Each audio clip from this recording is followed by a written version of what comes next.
morning. The policy of the United States is a Korean peninsula free of all nuclear weapons.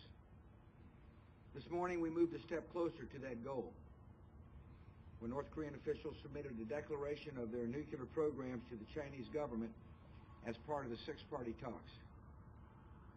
The United States has no illusions about the regime in Pyongyang.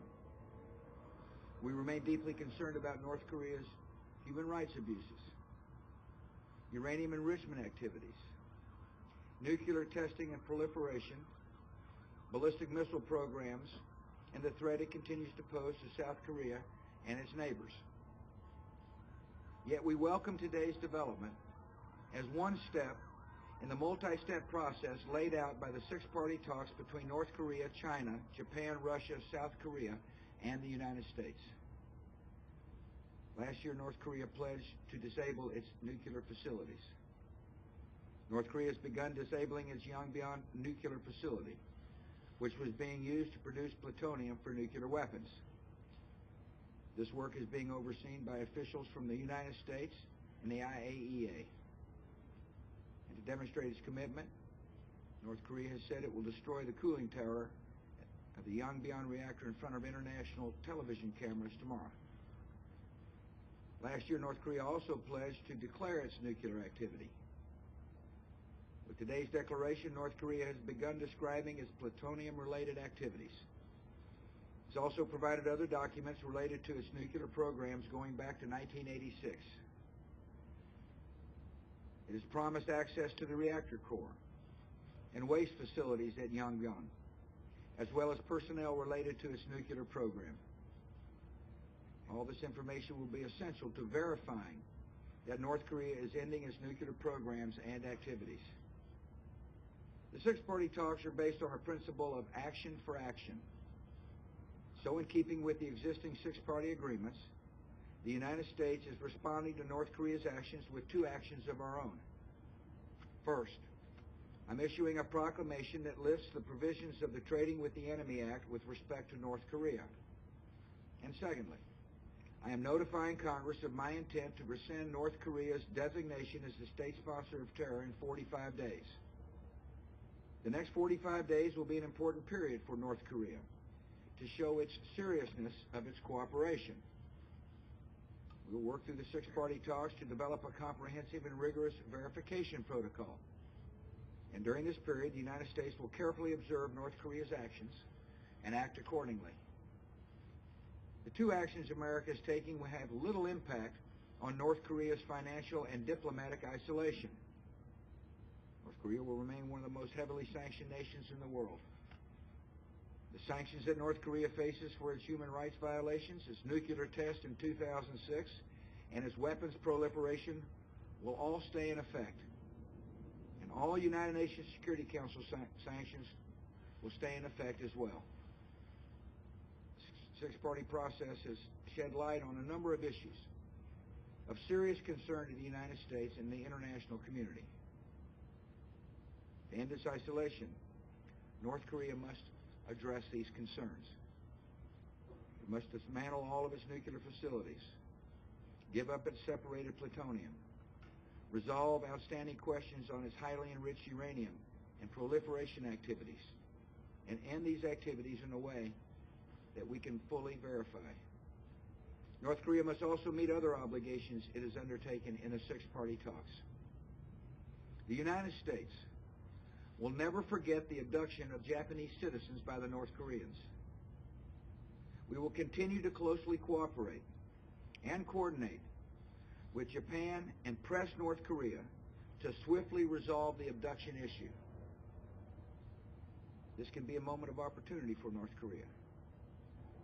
If North Korea continues to make the right choices, it can repair its relationship with the international community, much as Libya has done over the past few years. If North Korea makes the wrong choices, the United States and our partners in the six-party talks will respond accordingly. If they do not fully disclose and end their plutonium, their enrichment, and their proliferation efforts and activities, there will be further consequences. Multilateral diplomacy, is the best way to peacefully solve the nuclear issue with North Korea. Today's developments show that tough multilateral diplomacy can yield promising results. Yet the diplomatic process is not an end in itself. Our ultimate goal remains clear: a stable and peaceful Korean peninsula where people are free from oppression, free from hunger and disease, and free from nuclear weapons. The journey toward that goal remains long, but today we have taken an important step in the right direction. I'll take a couple of questions. Mike. Mr. President, thank you very much. After declaring them a member of the Axis of Evil, and then after that underground nuclear test that North Korea conducted in 2006, I'm wondering if you ever doubted getting to this stage, and also I'm wondering if you have a message for the North Korean people. I knew that the United States could not solve or begin to solve this issue without partners at the table. In order for diplomacy to be effective, there has to be leverage. You have to have there has to be consequential diplomacy. And so I worked hard to get the Chinese and the South Koreans and the Japanese and the Russians to join with us in sending a concerted message to the North Koreans, and that is that if you promise and then fulfill your promises to dismantle your nuclear programs, there's a better way forward for you and the people. In other words, as I said in the statement, it's action for action. It took a while for the North Koreans to take the six-party talk seriously. And it also took there to be concerted messages from people other than the United States saying that if you choose not to respond positively, there will be consequences. And so it's been multilateral diplomacy is difficult at times. It's hard to get people heading in the same direction, and yet we were able to do so. Our partners helped a lot, don't get me wrong. The message to the North Korean people is that, we don't want you to be hungry. We want you to have a better life. That our concerns are, for you, not against you. And that we have given your leadership a way forward to have better relations with the international community. This is a society that is, regularly going through famines. When I campaigned for president, I said, we will never use food as a diplomatic weapon. In North Korea, we have been concerned that food shipments sometimes don't make it to the people themselves. In other words, the regime takes the food for their own use. So my message to the people is that we'll continue to care for you and worry about you. And at the same time, pursue a Korean peninsula that's nuclear weapons free. And today we have taken a step. And it's a very positive step, but there's more steps to be done. Deb. Mr. President, what do you say to critics who claim that you've accepted a watered-down declaration just to get something done before you leave office? I mean, you said that it doesn't address the uranium enrichment issue, and of course it doesn't address what North Korea might have done to help Syria build its reactor. Yeah. Well, first, let me review where we have been. In the past, we would provide benefits to the North Koreans in a hope that they would fulfill a vague promise. Because that's the way it was before I came into office. Everybody's concerned about North Korea possessing a nuclear weapon. Everybody was concerned about the proliferation activities. And yet the policy in the past was, here are some benefits for you. And we hope that you respond. And of course, we found they weren't responding. And so our policy has changed that says, in return for positive action, in return for verifiable steps, we will reduce penalties. And there are plenty, restrictions still on North Korea. So my point is this, is that